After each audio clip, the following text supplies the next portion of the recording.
दोस्तों ट्रिक वो नहीं होती है जिसका आपको रट्टाफिकेशन करना पड़े। ट्रिक वो होती है जो आपके पर्सन में से ही आंसर निकाल के दे, तो उसे ही बोलते हैं असली ट्रिक।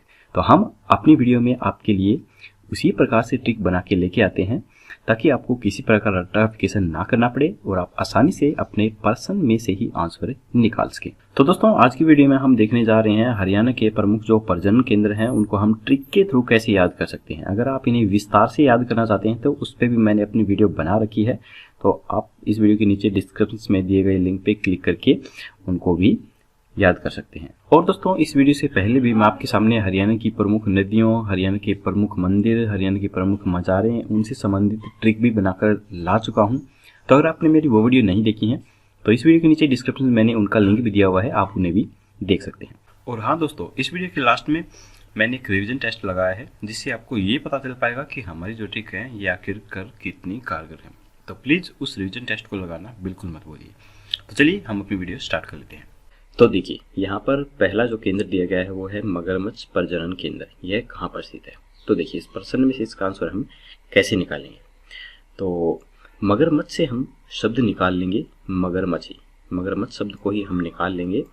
और देखिए जब भी हम किसी भी मगरमच्छ को देखते हैं तो वो बिल्कुल ऐसे आलसी से पड़े रहते हैं, हिलते डुलते भी कम ही हैं और आलस के रूप में पड़े रहते हैं। बिल्कुल ऐसे लगते हैं जैसे कि ये तो भोले से प्राणी है, भोले से जीव है। मगरमच्छ ऐसे लगते हैं आलस में पड़े हुए जैसे कि ये भोले से जीव है। बस भोले से हम बना देंगे भोर सैदा, ठीक है, भोले से भोर से, भोले से भोर से। तो जो मगरमच्छ प्रजनन केंद्र है यह भोर सैदा में स्थित है जो कि कुरुक्षेत्र जिले में पड़ता है। तो चलिए इसके बाद हम आगे देख लेते हैं। आगे है गिद्ध संरक्षण केंद्र, यह कहाँ पर है? तो देखिए गिद्ध संरक्षण केंद्र में से हम शब्द निकालेंगे गिद्ध शब्द। तो दोस्तों आपने देखा होगा जो गिद्ध होते हैं, गिद्ध शब्द को हम निकाल लेंगे। और जो गिद्ध होते हैं आपने देखा होगा जितने भी पालतू पक्षी होते हैं उन सभी को हम पिंजरे में रख सकते हैं, लेकिन गिद्ध एक ऐसा प्राणी होता है जिसको हम पिंजरे में नहीं रख सकते हैं क्योंकि गिद्ध का जो आकार होता है वो बहुत बड़ा होता है, वो बहुत बड़ा पक्षी होता है, उसको हम पिंजरे में नहीं रख पाएंगे। तो पिंजरा क्योंकि छोटे होते हैं उसके लिए तो स्पेशल अलग से ही पिंजरा बनाना पड़ता है, तभी जाके गिद्ध को पिंजरे में रखा जाता है। तो बस आपको यही चीज़ याद रखनी है, गिद्ध को हम पिंजरे में नहीं रख सकते हैं। तो गिद्ध संरक्षण जो केंद्र है यह हो जाएगा पिंजौर के अंदर। इस प्रकार से हम इसे याद कर लेंगे। तो चलिए इसके बाद हम आगे देखते हैं कबूतर प्रजनन केंद्र। तो देखिए इस प्रश्न में से इसका आंसर हम कैसे निकालेंगे। तो कबूतर प्रजनन केंद्र में से हम शब्द निकाल लेंगे कबूतर, कबूतर शब्द ही निकाल लेंगे। और देखिए कबूतर जो होते हैं एक शांति प्रिय पक्षी माने जाते हैं और हरियाणा में तो बहुत जगह पर कबूतर को दाने डाले जाते हैं और उसका ये माना जाता है कि बहुत बड़ा इससे कबूतर को दाना डालने से धर्म लगता है। तो कबूतर को जब दाना डालते हैं तो आपने ज़रूर उनके पाँव देखे होंगे, उनके जो पाँव होते हैं वो पंजे होते हैं वो बहुत खूबसूरत होते हैं। कबूतर के पंजे बहुत ही खूबसूरत होते हैं, बहुत सुंदर लगते हैं वो चलते हैं तब। तो बस हमारी ट्रिक यहाँ पर बन चुकी है। कबूतर एक शांति प्रिय जीव है, वो दाना खाता है, तो आप उनके पंजे देखिए कितने सुंदर लगेंगे। तो पंजे से हम बना देंगे पिंजौर। जो कबूतर प्रजनन केंद्र है यह पिंजौर में स्थित है। तो देखिए कितनी आसानी से हम अपने आंसरों को निकाल रहे हैं। तो चलिए अब हम आगे देख लेते हैं। आगे है ब्लैक बक प्रजनन केंद्र। तो देखिए इस प्रश्न में से इसका आंसर कैसे निकालेंगे। तो ब्लैक बक से हम शब्द निकाल लेंगे ब्लैक, ये ब्लैक। तो इंग्लिश में काले को ब्लैक ही बोला जाता है, तो ब्लैक मतलब काला हमने निकाल लिया। तो देखिए मैं अगर आपको ये बोलूं कि क्या आपने कभी कोई काला बड़ का पेड़ देखा है? पीपल का पेड़ काला? नहीं, आपने नहीं देखा, लेकिन मैंने देखा है, मैंने काला बड़ का पेड़ देखा है। बस आपको यही चीज़ ध्यान रखनी है, ब्लैक से काला निकाल लेना है। और क्या आपने काला पीपल का पेड़ देखा है? नहीं, मैंने देखा है काला पीपल का पेड़। तो ये हमारी ट्रिक बन चुकी है और पीपल से हम बना देंगे पीपली। तो ब्लैक बक जो प्रजनन केंद्र है पीपली में स्थित है जो कुरुक्षेत्र जिले में पड़ता है। तो चलिए इसके बाद हम आगे देख लेते हैं। आगे है मोर व चिंकारा प्रजनन केंद्र, ये कहाँ पर है? तो देखिए इस प्रश्न में से इसका आंसर कैसे निकालेंगे। इसमें से हम शब्द निकालेंगे मोर और चिंकारा, दो शब्द निकाल लेंगे। तो देखिए हमने शब्द निकाल लिया मोर और चिंकारा। तो देखिए मोर चिंकारा कोई भी पक्षी है या फिर जानवर है वो आप ज़्यादातर शहरों में नहीं देखेंगे, क्योंकि शहरों के अंदर इतनी आबादी होती है लोगों की, शहरीकरण इतना ज़्यादा हो जाता है, वहाँ पर कोई भी जो ये प्राणी हैं, जीव हैं, ये बहुत कम रहते हैं। तो ये ज़्यादातर प्राणी कहाँ पर रहते हैं? ये ज़्यादातर प्राणी गाँव में रहते हैं। और आपने एक कहानी सुनी होगी, पहले क्या करते थे, जब भी स्कूलों के अंदर गर्मियाँ की छुट्टी पड़ती थी तो सब लोग, सब बच्चे जो थे वो अपने अपने कहाँ चले जाते थे, कोई चाचा के, कोई मामा के, कोई बुआ के चला जाता था। तो बस आपको यही चीज़ याद रखनी है, मोर व चिंकारा से मोर और चिंकारा निकाल लेना है। और छोटे बच्चे हैं, जब छोटी पड़ती थी तो वो मोर और चिंकारा इनकी इन पक्षियों को अपने बुआ के घर जाके देखते थे। कहाँ पर देखते थे? अपनी बुआ के घर, क्योंकि वो गांव में रहती थी तो गांव में ये पक्षी मिलते थे। तो मोर और चिंकारा अपनी बुआ के घर बच्चे देखते थे। ठीक है, तो मोर और चिंकारा को बुआ के घर में देखते थे, यानी कि गाँव के अंदर बुआ के घर में। तो बुआ से हम बना देंगे झबुआ, बुआ झबुआ। ठीक है, तो मोर और चिंकारा प्रजनन केंद्र है, यह झबुआ के अंदर स्थित है, जो कि रेवाड़ी जिले में पड़ता है। तो चलिए इसके बाद हम आगे देख लेते हैं। आगे है फीसेंट प्रजनन केंद्र कहाँ पर है। तो देखिए, फीसेंट प्रजनन केंद्र से हम कौन सा वर्ड निकालेंगे कि इसका आंसर निकले। तो इससे हम शब्द निकाल लेंगे फी और से, फीस। हम फीस शब्द निकाल लेंगे। ठीक है, हमने फीस शब्द निकाल लिया।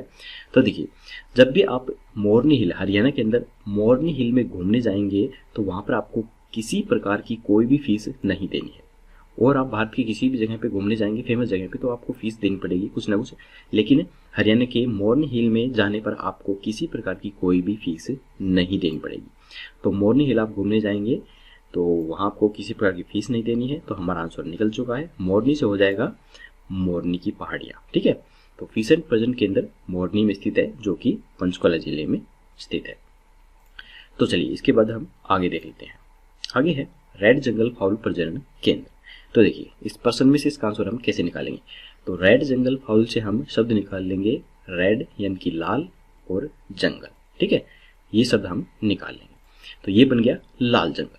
तो देखिए, वैसे तो लाल जंगल नाम की कोई जगह नहीं है, लेकिन आपको प्रश्न को याद रखने के लिए इस प्रकार से याद रखना है कि जो मोर होते हैं ना, मोर, वो लाल जंगल में रहकर बहुत ही खुश रहते हैं। मोरनियाँ होती हैं, वो लाल जंगल में रहकर बहुत खुश रहती हैं, बहुत ही उन्हें अच्छा लगता है मोरनियों को लाल जंगल के अंदर। बस आपको यही चीज़ें ध्यान रखनी है। रेड जंगल के अंदर मोरनियों को बहुत ही अच्छा लगता है, तो मोरनियों से बन जाएगा मोरनी। तो रेड जंगल फाउल प्रजनन केंद्र जो है वो मोरनी में स्थित है, जो पंचकुला जिले में। ठीक है, तो चलिए इसके बाद हम आगे देख लेते हैं। आगे है हाथी पुनर्वास केंद्र कहाँ पर है। तो देखिए, इसमें से हम कौन सा शब्द निकालेंगे। तो हाथी पुनर्वास से हम शब्द निकाल लेंगे हाथी और पुनः। ठीक है, तो हमने शब्द निकाल लिया हाथी पुनः। तो देखिए, हाथी एक ऐसा सामाजिक प्राणी होता है जो अपने परिवार यानी कि अपने समाज और अपने झुंड में ही रहकर खुश होता रहता है। वो अपने झुंड से, अपने समाज से बाहर नहीं निकलता है, यानी कि वो जंगल से बाहर कभी भी नहीं निकलता है। अगर कभी वो गलती से जंगल से बाहर निकल भी गया, शहर की तरफ आ भी गया, तो हाथी पुनः वापस वन में लौट जाता है। अगर वह वन से अगर बाहर आ भी गया तो वह पुनः अपने वनों के अंदर वापस लौट जाते हैं। ठीक है, तो हाथी पुनः वन के अंदर लौट जाते हैं।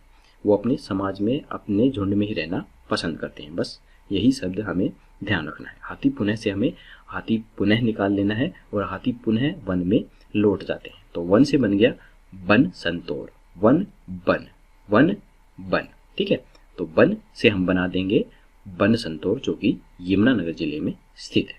तो चलिए इसके बाद हम आगे देख लेते हैं। आगे है चिंकारा प्रजनन केंद्र कहाँ पर है। ठीक है, तो देखिए, चिंकारा से हम क्या शब्द निकालेंगे। चिंकारा से हम निकालेंगे चीख। क्या? चीख, चिंकारा, चीख मत मारा। देखिए, आप बोलेंगे इस शब्द को चिंकारा, चिंकारा, चीख मत मारा, चीख मत मारा। ठीक है, ऐसा लग रहा है कि ऐसा शब्द लिखा हुआ है कि चीख मत मारा, चिंकारा से चीख मत मारा। तो देखिए, जब भी हमारे घर में छोटे बच्चे शोर करते हैं तो हम उसे क्या बोलते हैं? ए रुक, चीख मत मारा। हम उनको डांटते हैं ना इसी प्रकार से, ए रुक, चीख मत मारा। तो इस प्रकार से हम अपने बच्चों को डांटते हैं। तो चिंकारा से हमने चीख मत मारा निकाल लिया और हम अपने बच्चों को डांटते हैं ए रुक, चीख मत मारा। ठीक है, तो ए रुक हमने शब्द निकाल लिया। तो ए रुक से हम बना देंगे कैरू, एरू कैरू। देखिए, ए रुक, एरू, और ये बन गया कैरू, एरू से कैरू बन गया। ठीक है, तो चिंकारा प्रजनन जो केंद्र है वो कैरू में स्थित है, जो कि भिवानी जिले में पड़ता है। तो चलिए दोस्तों, अब हमने ये सभी प्रजनन केंद्र देख लिए हैं जो हरियाणा के प्रमुख प्रजनन केंद्र हैं। इन्हीं में से क्वेश्चन आते हैं, इनसे बाहर कुछ भी नहीं आएगा। अगर आप अच्छे से एक बार और इसे रिविजन करेंगे तो आपके मन में ये ट्रिक ऐसे बैठ जाएगी कि आप कभी भी इन्हें भूल ही नहीं पाएंगे, आपको रट्टाफिकेशन नहीं करना पड़ेगा। तो चलिए अब हम एक छोटा सा रिवीजन टेस्ट भी देख लेते हैं। इसमें हमें ये पता चल जाएगा हमारी जो ट्रिक है ये आखिरकार कितनी कारगर है। तो चलिए हम अपना एक छोटा सा रिवीजन टेस्ट भी लेकर देख लेते हैं। तो यहाँ पर आपके जो टेस्टों में कुछ इस प्रकार से प्रश्न आएंगे कि हरियाणा में मगरमच्छ प्रजनन केंद्र कहाँ पर स्थित है। तो देखिए यहाँ पर मगरमच्छ प्रजनन केंद्र दिया हुआ है, तो मगरमच्छ से हमने शब्द क्या निकालना है, मगरमच्छ से हमें मगरमच्छ शब्द ही निकाल लेना है। और जो मगरमच्छ होते हैं वो बिल्कुल भोले से लगते हैं, हम उन्हें देखते हैं तो क्योंकि वो आलस में पड़े रहते हैं, बिल्कुल भोले से होते हैं, वो बिल्कुल भोले दिखते हैं। तो भोले से हम क्या बना देंगे, भोले से हम बना देंगे भौर सैदा। ठीक है, जो मगरमच्छ प्रजनन केंद्र है ये भौर सैदा में स्थित है। तो यहाँ पर अगर भौर सैदा नहीं दिया हुआ है तो आपको ध्यान रखना है कि भौर सैदा जो जगह है वो किस जिले में पड़ती है। तो भौर सैदा जो जिला है वो कुरुक्षेत्र में पड़ता है। तो मगरमच्छ प्रजनन केंद्र कुरुक्षेत्र में स्थित है। तो चलिए इसके बाद हम देख लेते हैं हरियाणा में फीसेंट प्रजनन केंद्र कहाँ पर स्थित है। ठीक है, तो देखिए यहाँ से हम कौन सा शब्द निकाल लेंगे, तो फीसेंट प्रजनन केंद्र से हम फीस निकाल लेंगे। हमने फीस निकाल लिया और फीस नहीं लगती है। अगर देश में आप कहीं पर भी घूमेंगे तो घूमने की आपकी जरूर फीस लगेगी, लेकिन हरियाणा में मोरनी की पहाड़ियों में आप घूमेंगे ना तो आपकी किसी प्रकार की कोई फीस नहीं लगेगी। ठीक है, तो कहाँ पर घूमेंगे, मोरनी की पहाड़ियों में। ठीक है, तो बी हमारा आंसर हो जाएगा। देखिए कितनी आसानी से हमारी ट्रिक ये कारगर है और बिल्कुल काम भी कर रही है। तो चलिए अब हम कुछ और प्रश्न भी देख लेते हैं। देखिए आगे दिया गया है कि हरियाणा में चिंकारा प्रजनन केंद्र कहाँ पर स्थित है। तो हम इसमें से कौन सा शब्द याद रखेंगे और कौन सा शब्द निकालेंगे, हम ये वाला चिंकारा यानी कि चीख मत मारा, चिंकारा यानी कि चीख मत मारा, ए रुक चीख मत मारा। ठीक है, तो ए रुक चीख मत मारा, एरू से क्या बना देंगे, ए रुक केरू, एरू केरू। ठीक है, तो चिंकारा जो प्रजनन केंद्र है वह केरू में स्थित है। तो चलिए इसके बाद एक और क्वेश्चन देख लेते हैं, हरियाणा में कबूतर प्रजनन केंद्र कहाँ पर स्थित है। तो देखिए हमने इसकी क्या ट्रिक बनाई थी, हमने कबूतर से ट्रिक बनाई थी कि कबूतर एक सामाजिक प्राणी होता है और सभी इसको दाना डालते हैं और वो धर्म समझा जाता है। तो कबूतर जब भी दाना चुगने आएगा तो आप उनके पंजे देखेंगे, उनके पंजे कितने खूबसूरत होते हैं। तो कबूतरों के पंजे बहुत ही खूबसूरत होते हैं। तो पंजे से क्या बन गया, देखिए ये रहा पिंजे। ठीक है, तो पिंजे से बन गया पिंजौर। तो हरियाणा में कबूतर प्रजनन जो केंद्र है वो पिंजौर में स्थित है। तो देखा दोस्तों कितनी आसानी से हमने अपनी ट्रिक के थ्रू सभी ये क्वेश्चंस हल कर लिए। तो दोस्तों ऐसी अच्छी वीडियो हम आपके लिए आगे भी लेकर आते रहते हैं। अगर आप हरियाणा जीके से रिलेटेड और भी जानकारी पढ़ना चाहते हैं तो आप हमारी वेबसाइट www.haryanidistrict.com पर जाकर भी पढ़ सकते हैं, जिसका लिंक मैंने इस वीडियो के नीचे डिस्क्रिप्शन में दिया हुआ है। तो दोस्तों जल्दी ही मिलेंगे ऐसी ही नई वीडियो के साथ, तब तक के लिए जय हिंद जय भारत। और हाँ, हमारे इस चैनल को सब्सक्राइब करना बिल्कुल मत भूलिए ताकि सभी आने वाले लेटेस्ट नोटिफिकेशन आप सबसे पहले प्राप्त कर सकें।